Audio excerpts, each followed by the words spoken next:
नंददास जी के चाचा के पुत्र हैं श्री तुलसीदास जी। श्री सच्चिदानंद जी के दो पुत्र हुए, आत्माराम जी और श्री जीवाराम जी। आत्माराम जी के पुत्र हुए श्री तुलसीदास जी और जीवाराम जी के पुत्र हुए श्री नंददास जी और श्री चंद्रदास जी। श्री नंददास जी बड़े रसिक महापुरुष हुए, बड़ी रसमयी लीलाओं का साक्षात्कार किया और गान किया। हमारे राधा वल्लभ जी के सामने भी उनके रसमय पद गाए जाते हैं। जब झूला हो तो देखो ऐसे से सुंदर झूला के पद हैं कि हृदय को आकर्षित करना। जो होली हो तो होली की धमार, ऐसी सुंदर सुंदर लीलाएं। और शयन के समय भी पद गाया जाता है, चापत चरण मोहन लाल, कुंवरी राधे पलंग तोड़ी सुंदरी नौबाल, कबहू कर गई नयन लावत कबहू छुआवत भाल, नंददास प्रभु छवि बिलोकन प्रीति के प्रतिपाल। ये नंददास जी महाराज है। श्री नंददास जी महाराज का जन्म विक्रम संवत 1590 में रामपुर में हुआ था। श्री नंददास जी के पिताजी का नाम श्री जीवाराम जी था, माताजी का नाम श्री कमला जी था। चक्रतीर्थ सोरों के निकट वैष्णव वेद पाठी श्री नृसिंह जी की पाठशाला में आपने कुछ समय तक अध्ययन किया। इसके पास पश्चात संस्कृत की उच्च शिक्षा प्राप्त करने के लिए नंददास जी वाराणसी आए और यहीं पर शेष सनातन जी के निकट श्री तुलसीदास जी अध्ययन कर रहे थे। पूर्व परिवार में भी ये चाचा के लड़के थे और भगवत प्रेरणा से वाराणसी में जब तुलसीदास जी अध्ययन कर रहे थे तब नंददास जी वहां गए और साथ में नंददास जी अध्ययन करने लगे। धीरे धीरे तुलसीदास जी और नंददास जी एक ही आराध्य देव के अनुराग रखने लगे, श्री राम जी। तुलसीदास जी नंददास जी को बहुत प्यार करते थे और नंददास जी भी गुरु के समान श्री तुलसीदास जी का आदर करते थे। उन्होंने एक पद में लिखा है नंददास जी ने, श्रीमत तुलसीदास स्वगुरु भ्राता पद बंदे, शेष सनातन विपुल ज्ञान जिन पाए आनंदे, रामचरित जिन कीन ताप त्रय कलिमल हारी, कलि बोधि पर सही आदर आप पुरारी, राखी जिनकी टेक मदन मोहन धनुधारी, वाल्मीकि अवतार कहते जी संत प्रचारी, नंददास के हृदय नयन को खोले सोई, उज्ज्वल रस टपकाए दियो जानत सब कोई। इस पद में कहा कि श्रीमद तुलसीदास जी स्वगुरु भ्राता हमारे गुरु भाई हैं। मैं सदैव उनके चरणों की वंदना करता हूँ और श्री श्रेष्ठ सनातन जी से हम दोनों गुरु भाइयों ने विपुल ज्ञान प्राप्त किया और उसी भगवत चरणारविंद के आश्रय ज्ञान से अद्भुत आनंद का अनुभव हुआ। उसी गुरु कृपा प्रसाद से श्री तुलसीदास जी ने रामचरितमानस की रचना की, जो कलयुग के प्रभाव को नष्ट करने वाली है। कलयुग के प्रभाव से प्रायः सबकी बुद्धि अधर्म को ही धर्म मान बैठती है। झूठे लेना, झूठे देना, झूठे भोजन, झूठ चबेना, भ्रष्टाचारा, सब संसारा, धर्म सुने नहीं काना, कलिकाल बिहाल के बन जाने माने को अनुजा तनुजा, ये सब अधर्म प्रियता बढ़ती है कलयुग के प्रभाव से। श्री रामचरितमानस की ऐसी अद्भुत महिमा है कि कलयुग का प्रभाव उसकी बुद्धि को स्पर्श भी नहीं कर सकता। दैहिक, दैविक, भौतिक तीनों तापों से मुक्त करके वो भगवान श्री राम के चरणों में अद्भुत अनुराग प्रकट करने की सामर्थ्य रखती है और भगवान शंकर के द्वारा ये सही की हुई है। सब धर्म ग्रंथों में सहज भाव से सब सूत्रों को खींच करके वो स्वामी जी ने रामचरितमानस में विराजमान किया है। भगवान शंकर से प्रमाणित है, भगवान शंकर साक्षी है इस बात के कि सर्वश्रेष्ठ सदग्रंथ है। और इनको संतों ने वाल्मीकि जी का अवतार कहा है। श्री तुलसीदास जी को श्री नंददास जी कहते, इन्हीं की कृपा से मेरे हृदय के नेत्र खुले, अर्थात ज्ञान चक्षु प्रकाशित हुए और हमारे हृदय में उज्ज्वल अर्थात निष्काम भगवदानंद का रस हृदय में प्रकाशित हुआ तुलसीदास जी की कृपा से। तुलसीदास जी हैं गुरु भाई, और बहुत सुंदर उपदेश करके भगवत अनुराग में नंददास जी को चलाया। दोनों भाइयों में, गुरु भ्राताओं में बहुत ही सौहार्द है। देखो कैसे गुरु भाई रहते हैं, अपने गुरुदेव के द्वारा दी हुई उपासना पद्धति को एक दूसरे से वार्ता करते हुए हृदय में अपने आराध्य देव के प्रति दृढ़ अनुराग प्रकट करने वाली वार्ता करते हुए समय व्यतीत करते। ऐसे राग द्वेष में जीवन नहीं, हमारा भागवतिक संबंध है। जब कभी हम बात करें तो प्रभु को लेके बात करें, हम दोनों के प्रति अनुराग बढ़े, प्रभु के चरणारविंद की तरफ बढ़ने वाला। ना तो हमारी कहीं लौकिक आसक्ति हो, शारीरिक आसक्ति हो, ना किसी भी तरह का राग या द्वेष हो, हमारे आराध्य देव में अनुराग बढ़े। यही हमारा संबंध, यही हमारे गुरु चरणों के आश्रित रहने वालों का कर्तव्य है, एक दूसरे को भगवत मार्ग की वार्ता करके आगे बढ़ाना। नंददास जी प्रारंभ में विषयासक्त हो गए, ऐसा वैष्णव वार्ता में लिखा हुआ। बड़ी विचित्र लीला भगवान की होती है, बहुत विचित्र लीला। जैसे इतने बड़े महापुरुष श्री गोस्वामी तुलसीदास जी भी जब ब्याह हुआ तो इतना आसक्त हो गए कि एक क्षण के लिए भी दूर होना मुश्किल था। ऐसी आसक्ति हृदय में प्रकट हो गई। देखो क्या है कि जब भगवत प्रेमी महात्मा जन चर्चा करते हैं ना किसी विषय को, तो उसे भगवदासक्ति करके वर्णन करते हैं, लेकिन मूल बात यही है, सब में प्रभु ही है, लेकिन वो प्रभु की भावना से नहीं होते। उस समय आसक्ति और होती है।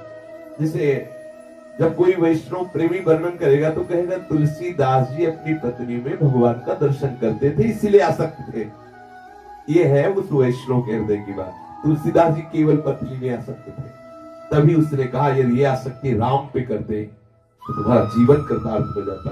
लौट के मुख नहीं देखा, अब किया राम पे आसक्ति। ऐसे श्री नंददास जी का बड़ा अद्भुत चरित्र आता है। एक कामना का स्वरूप होता है। कोई कोई रूप के आशिक होते हैं, रूप को देखा लट्टू हो गए, और कोई आकांक्षा नहीं, रूप को देखते ही बिक गए, कोई भगवत भाव नहीं। ऐसे हैं, होते हैं। और पर प्रभु बड़े लीला बिहारी हैं। ये बीच वालों, खिचड़ी वालों की दुर्दशा होती है। यदि आसक्त हो तो ऐसा आसक्त हो जैसे धनुर्दास जी अपनी पत्नी को ऐसे चला रहे हो, आप पीछे छाता लेके चल रहे, एक क्षण रूप से अलग ने कृपालु कृपा कर दिए लाल जी, और चित्त को आकर्षित कर लिया। आसक्ति हो तो गोस्वामी तुलसीदास जी जैसी आसक्ति हो, जिया न जाए। आसक्ति हो तो बिल्व मंगल जी जैसी आसक्ति हो, जिया न जाए। तो ठाकुर जी कोई लोग ऐसी घटना घटाएंगे कि रास्ता बन जाएगा। लौकिक रूप में कुछ लोग ऐसे होते हैं कि फूल देखा और उसको मशल दे, नष्ट कर दे। ये असुर होते हैं, राक्षस होते हैं, ये प्रेमी नहीं होते। कुछ ऐसे होते हैं केवल शोभा देखते रहते हैं, और भाव रहता है ये फूल सदैव खिला रहे, जो मेरे हृदय को सुख पहुंचा रहे, सुरक्षित रहे, व्यवस्थित रहे, आनंदित रहे, कभी कोई भी इसे किसी भी तरह का कष्ट न पहुंचाए। ये प्रेमी हृदय होते हैं। ये असुर भाव वाले होते हैं जो उस फूल। श्री नंददास जी रूपासक्त थे। बड़े बड़े महापुरुषों के जीवन में देखा गया है ये लीलाएं बड़ी विचित्र होती है प्रभु की। अब यद्यपि तुलसीदास जी के समीप रहकर समस्त शास्त्रों का स्वाध्याय करने वाले महापुरुष तुलसीदास जी जैसे महापुरुष के गुरु भाई, और कहीं न कहीं पूर्ण भगवद आश्रय, ऐसा नहीं है कि भगवद आश्रित भी नहीं। इसीलिए श्री भगवान व्यासदेव जी ने श्रीमद् भागवत में कहा है कि चाहे माता हो या पुत्री हो या बहन हो, साधक को, बड़े बड़े विद्वान को भी एकांत में बहुत समय नहीं रहना चाहिए। और गोस्वामी जी ने इसीलिए लिखा है कि यदि आप अपना कल्याण चाहते हो, अपनी गति चाहते हो, अपनी मति चाहते हो, जो चाहे आपन कल्याणा सुजस सुमति शुभ गति शुभ नाना सो परनार लीलार गोसाई तजो चौथ के चंद की सब ज्ञान विज्ञान एक कोने में धरा रहता है। यदि आप शास्त्र के अनुसार चलोगे तो भगवान आपकी रक्षा कर देंगे। ये हृदय का आकर्षण बहुत विचित्र है माया का। वो क्या जाने बेचारे जो माया में ही पड़े हुए हैं, उनको क्या कि माया का कोई आकर्षण होता है। जो पड़ा है उसको गिरने का कोई भय नहीं होता। जो विषय में ही पड़ा वो क्या जाने कि विषय आकर्षण क्या होता है। यद्यपि नंददास जी के हृदय में ज्ञान था, नंददास जी के हृदय में वैराग्य था, नंददास जी ने कहीं ना कहीं भगवत आश्रय भी लिए हुए थे, तुलसीदास जी का बहुत सौहार्द पाया, लेकिन ये लौकिक रूप में इतनी प्रबल आसक्ति छुपी हुई थी, जाना नहीं जाता। सच्ची मानिए हर समय साधक को सावधान रहना चाहिए। कभी ये न समझ ले कि हमारा काम हो गया और अब हम स्वतंत्र हो गए। अगर ऐसा कुछ हुआ तो कहीं न कहीं फिसलने के चांस रहते हैं। इसलिए बड़े बड़े सिद्धों को भी देखा गया है आजीवन सावधान रहते हैं, आजीवन। एक प्रसंग में हमने संतों के मुख से सुना है कि एक संत भगवान भिक्षा मांग के निकलते तो एक वैश्या नव युवती थी, वो कहती बाबा तुम्हारी दाढ़ी पवित्र की हमारे बकरे की दाढ़ी, ऐसे विनोद करती। वो नहीं बोलते। एक दिन संत को अनुभव हुआ कि आज शरीर छूट जाएगा, कई दिनों से बीमार थे। उन्होंने अपने शिष्यों से कहा कि बेटा वो जो गांव के किनारे वैश्या रहती उसको बुला ला। बुला ले। सब लोग आश्चर्यचकित थे कि मरते समय वैश्या को क्यों बुलाया। बुलाया, कहा बच्चा मेरी दाढ़ी पवित्र है। बोले बाबा समझे नहीं। बोले तुम प्रश्न किया करती थी जब हम भिक्षा मांग के आते थे कि तुम्हारी दाढ़ी पवित्र है या मेरे बकरे की। तो आज कहता हूं कि मेरी दाढ़ी पवित्र है क्योंकि आज मैं जा रहा हूं। आज मतलब समझिए शरीर छूटने के समय वो कह रहे कि आज मैं कह सकता हूं कि अब मैं पवित्र होके जा रहा हूं। नहीं, कब चूक हो जाए कहा नहीं जा सकता। नरसिंह मेहता जी ने कहा काच मन निश्चल राखे धनी धनी जननी तेरी। काच वाच मन निश्चल राखे, जिसकी वाणी जिसकी लंगोटी पवित्र, जिसका मन निश्चल, धनी धनी जननी तेरी। ये बड़ा विचित्र महत्व है विषयों का। बड़े बड़े शास्त्र ज्ञाताओं के हृदय को भी आकर्षित कर लेते हैं। नंददास जी को काशी विश्वनाथ जी का अद्भुत कृपा प्रसाद प्राप्त है, तुलसीदास जी का दुलार प्राप्त है, भगवत चरित्रों का राशि भी जानने वाले। इसके पश्चात भी इनका मन बहुत ही विचित्र ढंग से रूप में आसक्त हो गया। श्री नंददास जी के हृदय में आकांक्षा पैदा हुई कि मैं ब्रज दर्शन करने जाऊं। वाराणसी में थे तुलसीदास जी के ही समीप। मन में आया कि मैं मथुरा वृंदावन दर्शन करूं, अगर संयोग बन जाए तो द्वारिकाधीश के भी दर्शन करूं। श्री गोस्वामी तुलसीदास जी से कहा कि मैं ब्रज दर्शन करने की बहुत प्रबल आकांक्षा रखता हूं, यदि आपका आदेश हो तो मैं ब्रज दर्शन के लिए जाऊं। दर्शनार्थियों का एक दल मथुरा और द्वारिका यात्रा में जाने वाला था, ऐसा पता था गोस्वामी तुलसीदास जी को। उन्होंने कहा कि चलो तुम्हारे हृदय में आकांक्षा हुई भगवत इच्छा से, तो मुझे पहले से पता है कि अमुक अमुक वैष्णवजन ब्रज दर्शन के लिए जा रहे हैं। अब उन्होंने गुरुदेव से आज्ञा दिलाई। श्री तुलसीदास जी ने उनकी अभिलाषा जान करके जो यात्रा दल के मुखिया थे उनसे प्रार्थना की कि नंददास जी को मैं भी बालक ही समझता हूं, इसलिए मैं सौंप रहा हूं, आप इनकी देख रेख करना और इनको किसी भी तरह का कष्ट ना हो, ब्रज दर्शन करा के और पुनः यहाँ वापस ले आना। नंददास जी उस यात्रा दल के साथ सम्मिलित हो गए और मार्ग में विभिन्न तीर्थों का दर्शन करते हुए आप मथुरा आए। मथुरा श्री वृंदावन के दर्शनों से आपको परमानंद की प्राप्ति हुई। विश्राम घाट पर बहुत से नर नारियों की भीड़ देख करके बहुत पुलकित हुए, विभोर हुए। आपको ऐसा अनुभव हुआ कि मैं दिव्य लोक में आ गया हूं।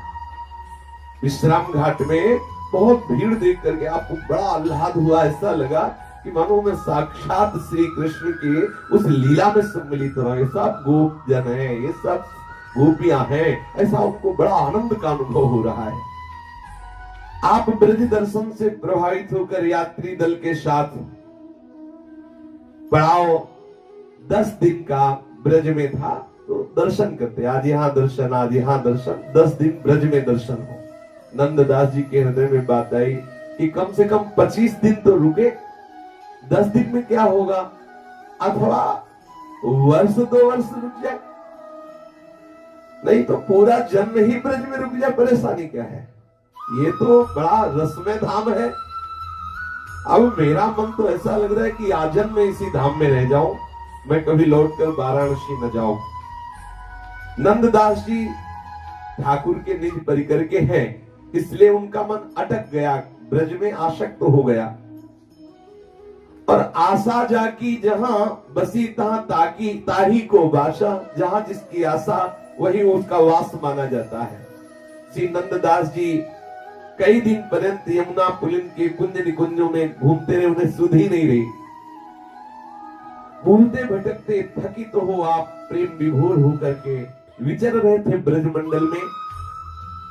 और यात्रा दल से श्री नंददास जी का बिछुड़ जाना स्वाभाविक ही था। नंददास जी को सुध ही नहीं थी कि मैं यात्रियों के साथ रहूं। यात्रा दल वालों ने खूब ढूंढा कि नंददास जी कहाँ हैं, लेकिन ये तो अपने भाव में कुंज निकुंजों में विचर रहे हैं, उनको नहीं मिले। यात्रा दल के निराश लोगों ने द्वारिका की राह ली। कुछ दिन पश्चात नंददास जी के मन में निश्चय आया कि एक बार तो प्रभु द्वारिकाधीश के दर्शन कर ही आऊं। जब वहां से निश्चय किया था कि ब्रज दर्शन करते हुए द्वारिका दर्शन के लिए जाऊंगा, तो एक बार तो जाऊं ही, और फिर आजीवन के लिए ब्रज से मैं बाहर नहीं जाऊं, ऐसा नियम ले लूं। नंददास जी के हृदय में बात आई। नंददास जी रोज द्वारिका के लिए चलते, पर पैर चलते द्वारिका के लिए, फिर वापस आ जाते, ब्रजमंडल से बाहर नहीं जा पाते। नंददास जी थोड़ा घूमते द्वारिका की तरफ जाते, लेकिन घूम फिर कर ब्रज में ही आ जाते। जैसे श्री गंगा जी समुद्र से मिलने के लिए भले टेढ़े मेढ़े रास्ते लेती है, लेकिन सीधा विश्राम स्थल समुद्र ही है, ऐसे ही नंददास जी का विश्राम स्थल ब्रजमंडल, ये ब्रज देश है।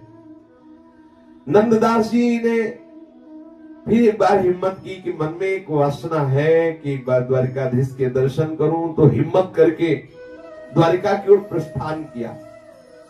आप सिंहनद ग्राम में पहुंच गए। बहुत उन्मत्तता थी ब्रजमंडल के प्रभाव से। इस ग्राम में प्रवेश करने पर एक दृश्य ने पकड़ लिया नंददास जी को। एक बड़ा मकान था, उसके छत में एक नवयुवती छत्राणी, किसी छत्री राजपूत की बहू अपने बाल सुखा रही थी। वो बहुत सुंदर थी, इसीलिए शास्त्र आदेश करता है कि अपने जहां पैर रखे वहां से एक धनुष भर की भूमि देखें। धनुष ऐसे जिससे किसी को कष्ट ना होने पाए और हमारा मार्ग निर्बाध रूप से आगे बढ़ता रहे, लेकिन हम किसी रूप को न देख पाए। साधक को इतनी सावधानी के लिए आदेश किया गया है कि आप अपने चरणों की तरफ देखिए, एक हाथ भूमि देखिए या एक धनुष भूमि देखिए। अगर अचानक किसी रूप पर दृष्टि पड़ जाती है तो आप दोबारा मत देखिए। शास्त्र का सिद्धांत है, शास्त्र सिद्धांत यदि मानोगे तो बच जाओगे, अगर मनमानी करोगे तो भ्रष्ट हो जाओगे। तस्मात् शास्त्रम प्रमाणन्ते कार्याकार्यो व्यवस्थितो। अब वो ऊंचाई में छत में ऐसे केस खोले हुए सुखा रही थी। नंददास जी की अचानक दृष्टि पड़ी उसके यौवन पर, उसके रूप पर, तो कदम रुक गए। जा रहे थे द्वारिकाधीश के दर्शन करने, और इस रूप को देखते ही अब नंददास जी के कदम लड़खड़ा गए। इतने रूप रसिक है, एक बार दृष्टि पड़ी उस रूप पे तो कदम लड़खड़ा गए। अब हृदय में आह पैदा हुई, भर नेत्र कैसे देखूं इसे, इस सौंदर्य को मैं कैसे देखूं। श्री नंददास जी बड़ा मन संभालने की चेष्टा की, लेकिन असफल है। बिल्कुल श्री हरि की कृपा प्रसाद से ही बचा जा सकता है, कोई अहम न करे। बड़े बड़े को धूल चटा दिया। ज्ञानी नामक चेताओं से देवी भगवती हिसा बलादा कृष्ण मुहाय महामाया प्रेक्षती। जो ज्ञानिन कर चित अपरई बरियाई विमोह बस्त। आप ध्यान दीजिए, ज्ञानी मतलब सयाने, बच्चों को गोद में लेके चला जाता है। बच्चे रहोगे तो गोद में रहोगे, गोद में रहोगे तो सुरक्षित रहोगे। बड़े बन जाओगे तो थप्पड़ पाओगे। ये माया का थप्पड़ है, काम क्रोध लोभ मोह मद मत्सर, ये वो थपेड़े हैं, वो थप्पड़ है जिसमें बड़े बड़े गिर जाते हैं। अगर बच्चा रहोगे तो करो सदा तिनके रखवारी, जिम बालक राखे महतारी। अब नंददास जी बड़ा प्रयास कर रहे हैं मन को स्थिर करने के लिए। तो क्या नंददास जी ज्ञानी है क्या? नहीं, आश्रित है। पर भक्तों के जीवन में जो घटना घटती है उनको प्रबल प्रेम में डुबोने के लिए होती है। जैसे पूज्य श्री मामा जी महाराज ने कहा कि यदि आप अपने को फुटबॉल समझते हैं तो खिलाड़ी की थपक नीचे के लिए हो रही तो नीचे भ्रष्ट करने के लिए नहीं हो रही, उठाने के लिए हो रही। खिलाड़ी को जब ऐसे थपक मारने का भाव आता है तो उस गेंद को ऊपर लक्ष्य में पहुंचाना होता है, तब वो थपक मारता है, वो नीचे गिराने के लिए नहीं। ऐसे ही यदि कोई हरिदास आपको लग रहा हो कि तो गिरा, तो गिरने के लिए नहीं, वो ऊपर उठाने के लिए हरि लीला कर रहे हैं।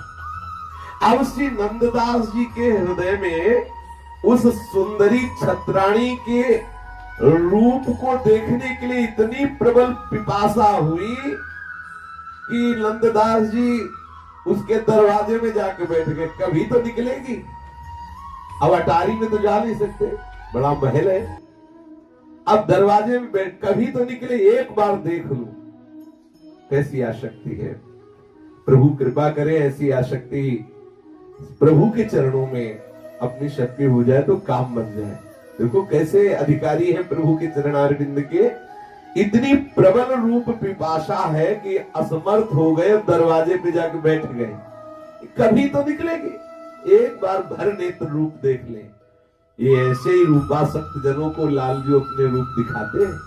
बिलो मंगल जी ने अपनी आंखें फोड़ ली थी, इतने रूपासक्त थे। बड़ी विचित्र लीला है हरिजनों की। श्री नंददास जी उसी गांव में ठहर गए, द्वारिका भूल गए। द्वारिकाधीश के दर्शन करने हो गए, दर्शन द्वारिकाधीश का।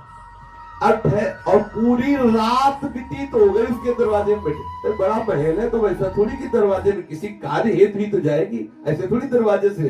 पूरी रात व्यतीत हो गई, भूखे प्यासे, न कोई खाना न पीना। प्रातः काल होगा तो किसी न किसी हेतु से निकलेगी, एक बार देख लूं बस, ऐसी आकांक्षा। 2 दिन हो गए, कोई भोजन नहीं, कोई। देखो ये है रूपाशक्ति। दरवाजे पे बैठे हैं, एक बार तो कभी न कभी तो निकलेगी, देख लूंगा। धन्य है ऐसी पिपासा। नंददास जी 2 दिन निश्चय किया कि आज तो मुख का दर्शन होगा ही। निश्चय किया जब तक मुख नहीं देखूंगा, पानी नहीं पीऊंगा, भोजन नहीं पाऊंगा, स्नान नहीं करूंगा। ये होते विचित्र जल, होते हरि के विचित्र जल होते हैं। अब उस छत्राणी के सुंदर रूप का ऐसा प्रभाव पड़ा, द्वार पे बैठे हुए 3 दिन 3 रात व्यतीत हो गई, उसको काम ही नहीं पड़ा बाहर निकलने का। तो आपने ना तो पानी पिया, ना भोजन पाया, ना कहीं गए, दरवाजे पे बैठे रहे। अब छत्राणी रूपवती छत्राणी से जाकर किसी कहा कि आज आपके द्वार में एक ब्राह्मण देव प्रातः काल से बैठे मुझे दिखाई दे रहे, जल नहीं ग्रहण किया है, तो आप जाके तो पूछे कि क्या बात है, क्यों बैठे हुए हैं आप। छत्राणी सुंदरी की आज्ञा ने दासी जो थी, वो दासी जाकर नंददास जी के समीप गई और पूछा कि आप यहाँ दरवाजे पे क्यों बैठे। उस सुंदरी छत्राणी ने दासी को आज्ञा की, देखो कौन दरवाजे पे है, क्यों बैठा है, क्या चाह करता है। वो दासी आई और नंददास जी से पूछा कि आप क्या चाहते हैं, आप यहाँ कैसे बैठे हैं, आपके बैठने का हेतु क्या है। नंददास जी ने कहा जो ऊपर छत में 3 दिन पहले दिखाई दी थी वो कौन है। उनका वो तो हमारी स्वामी है, तो मैं एक बार उनके मुख को देखना चाहता हूं। और उस दिन से हमने पानी भी नहीं पिया, भोजन नहीं पाया, और नियम ले लिया है जब तक मुख दर्शन नहीं करेंगे तब तक हम पानी नहीं पिएंगे। इसलिए मैं बैठा हूं कि वो दिखाई दे जाए। मैं जब तक उनका मुख दर्शन नहीं करूंगा तब तक अन्न जल ग्रहण नहीं करूंगा। दासी को होश उड़ गए कि ऐसा भी कोई रूपासिक होता है। ये सब वृत्तांत जानकर वो रूपवती मोहिनी छत्राणी के समीप जाकर के कहा कि वो तो कोई आपके रूप में आशिक हो गया है, ऊपर छत में आप होंगी, बाल सुखा रही होंगी, उसने आपके रूप को देखा होगा, तो आप चल के अपना मुख दिखा दीजिए, कम से कम वो प्रसाद तो पाले। छत्राणी ने कहा ऐसी ऐसी किसी के सामने मैं मुख खोल के खड़ी हो जाऊं, कैसी तू बावरी जैसी बात कर रही। एक दो दिन और रुकेगा फिर चला ही जाएगा, जरूरी थोड़ी मैं जाऊं उसको अपना मुख दिखाऊं। नंददास जी को इस प्रकार बैठे हुए सायंकाल हो गया। उस दासी ने छत्राणी से कहा कि ये ब्राह्मण नजर आता है और ये हठी स्वभाव का है, मैं देख रही हूं, पानी भी नहीं पी रहा और विकलता भी नहीं किसी पदार्थ की, केवल आपके घर के दरवाजे की तरफ ही देख रहा है, आप कब निकले। मुझे लगता है ऐसे रूप पिपासु के सामने चले जाने से कोई आपका धर्म थोड़ी बिगड़ जाएगा, अनुचित नहीं है, आप जाइए। दासी ने कहा कि आपको स्मरण होगा कि एक बार आप और हम सब परिवार के सहित गोसाई जी के दर्शनों के लिए गोकुल में गए हुए थे, उसी समय घटना देखी थी। ये गोसाई जी के शिष्य परिकर थे। ये जो छत्राणी परिवार था, इसी विठलनाथ गोसाई जी का शिष्य परिकर था। तो उस दासी ने उस रूपवती छत्राणी से कहा कि आपको ध्यान है, जेठ का महीना था, एक मेवा बेचने वाली मलेक्षणी मार्ग में गिर पड़ी थी, उसे अत्यधिक प्यास लगने के कारण मूर्छा भी आ रही थी, कभी वो होश में होती तो तड़पने लगती, लेकिन वो म्लेच्छ कुल की है इसलिए कोई उसे पानी नहीं पिला रहा था। ये पहले बड़ी विचित्र जाति पक्ष की बातें होती थी कि शूद्र है और पानी पिला ले उसके प्राण रक्षा हुई, शूद्र क्या उसमें क्या बिगड़ जाता है, लेकिन वो बड़े जाति अभिमान की बातें होती थी। किसी ने पानी नहीं पिलाया उस म्लेच्छ कुल की उस स्त्री को। संयोग वशात उसी मार्ग से श्री गोसाई जी जा रहे थे अपने परिकर सहित। उस मलेक्षिणी को देख करके प्यास से व्याकुल सेवकों से कहा कि इसे मार्ग से हटाओ, तो उनका खिसकने की भी ताकत नहीं है, मार्ग से कैसे हटेगी, ये तो बहुत प्यास से युक्त दिखाई दे रही है।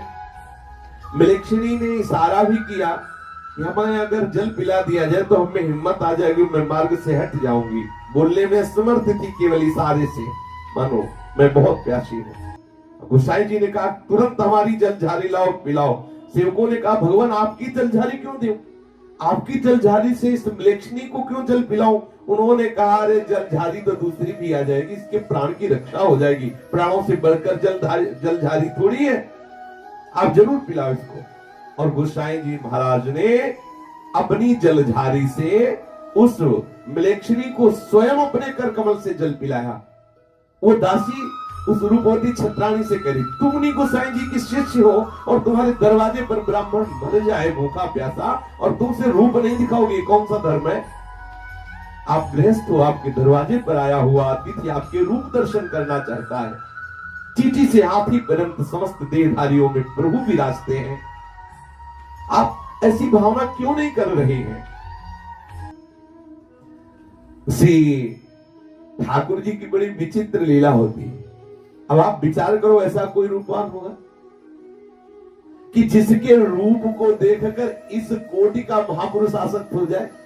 हमें लगता है इसमें प्रधानता नटवर नागर की ही लीला होती है, नहीं तो सच्ची मानिए त्रिभु इस मृत्यु लोक में कोई ऐसा रूप है, कैसी बात, जो तुलसीदास जी का गुरु भाई हो, जो भगवत तत्व का ज्ञाता हो, जो बाल्यावस्था से भगवत मार्ग का आशिक हो, उसके हृदय को कोई रूपवती घसीट ले। मुझे तो ऐसा नहीं लगता ऐसा कोई रूप हो। हाँ कोई मेनका और वसी आई होती तो लगता कि भाई ये भगवान की दक्षिणा ही इनकी प्रति ऐसी है कि बड़े बड़े ऋषि आकर्षित हो जाए, लेकिन ये इन्हीं छेल छबीले नटवर डागर की कोई लीला होती है ऐसी।